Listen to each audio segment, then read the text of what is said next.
म्हसवड नगर परिषद निवडणुकीचे राजकीय वातावरण दिवसेंदिवस अधिक तापत चालले असून शहरात दुरंगी लढतीची चाहूल लागली आहे.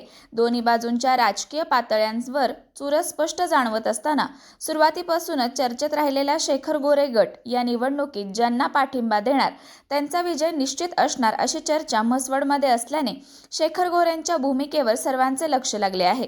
निवडणुकीच्या सुरुवातीला शेखर गोरे यांनी आपले उमेदवार ताकदीने मैदानात उतरवत स्थानिक राजकारणात खळबळ उडवली होती. मात्र गटांतर्गत चर्चेनंतर त्यांच्या गटातील उमेदवारांनी अचानक उमेदवारी मागे घेतल्याने संपूर्ण राजकीय समीकरण बदलून गेले. म्हसवडची निवडणूक सरळ भाजपा विरोधी सर्व समविचारी पक्ष अशीच होणार असून दोन्ही बाजूंनी विजयासाठी आपली पूर्ण ताकद झोकून दिली आहे. परंतु या सर्व घडामोडींमध्ये शेखर गोरे यांच्या निर्णायक पाठिंबाच गुलालाचे धनी ठरणार आहेत.